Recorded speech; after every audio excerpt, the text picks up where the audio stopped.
É importante que nós nos conscientizemos.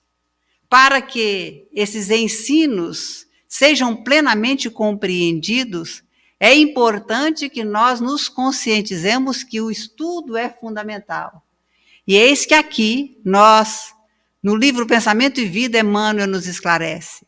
Se a prática da caridade representa um exercício para a vivência do Evangelho, o estudo da doutrina espírita faculta o conhecimento necessário para que a razão e a inteligência sejam iluminadas.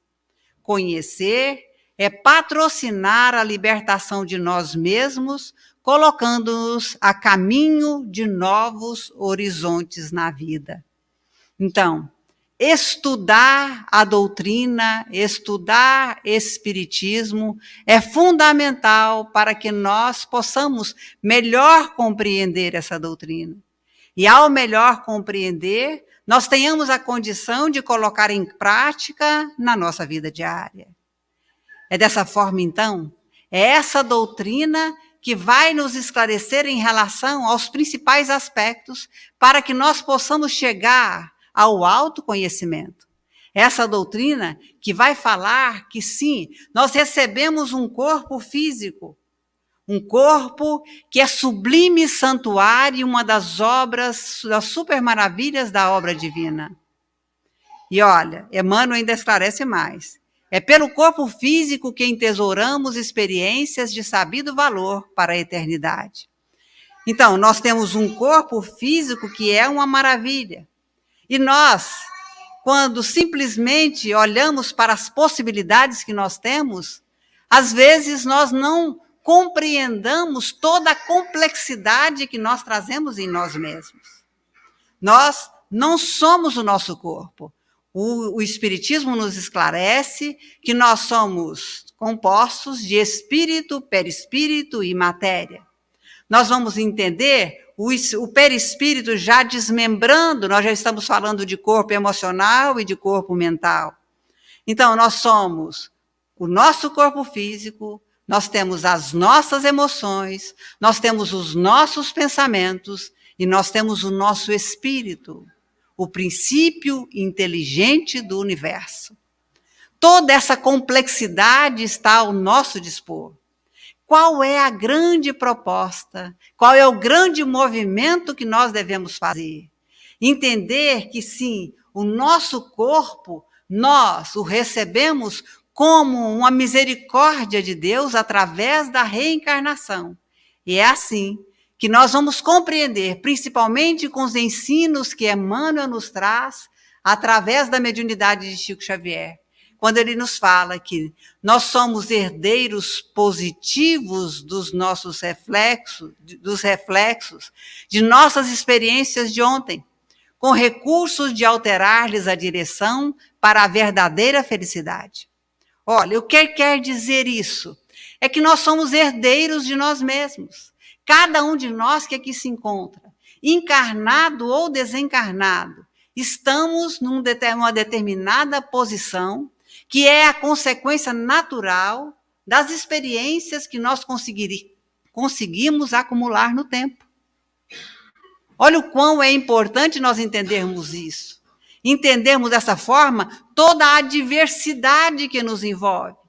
Nós vamos ter, então, com os ensinamentos que o Espiritismo nos traz, criaturas nos mais diversos estágios evolutivos.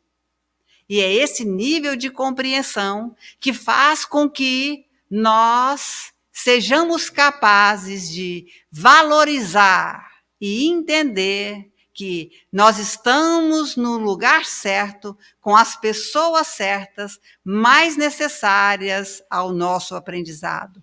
Como também está aqui colocado por Emmanuel. Olha, o corpo carnal de que dispões, ou a paisagem doméstico-social em que te situas, representam em si o utensílio certo e o lugar justo, indispensáveis à aprovação regeneradora ou à missão específica a que te deves afeiçoar.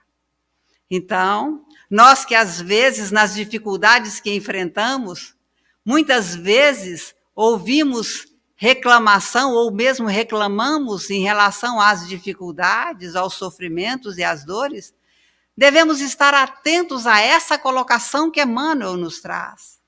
Não existe acaso nos nossos relacionamentos.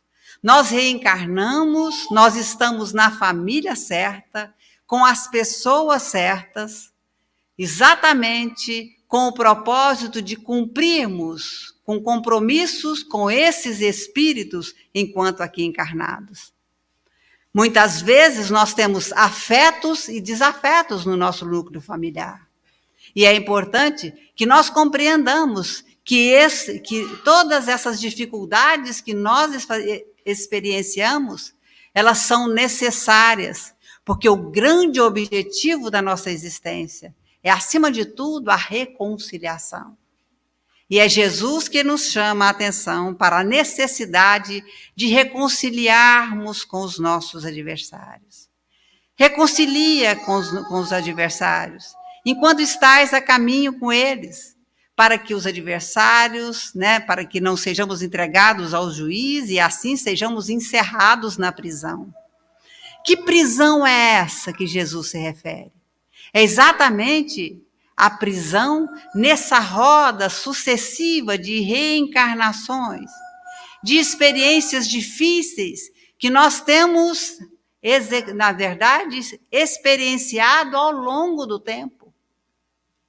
Essas experiências difíceis que nós enfrentamos, muitas vezes com um progresso pequeno de uma encarnação para outra, faz com que nós estejamos atentos, porque nós não estamos aqui por acaso e é importante que nós nos esforcemos para nos transformarmos, para que nós possamos caminhar numa outra direção, numa direção de espíritos que cumpram verdadeiramente a sua programação reencarnatória, que sejam capazes de caminhar em direção à lei do amor, incorporando, acima de tudo, a possibilidade de transformação interior.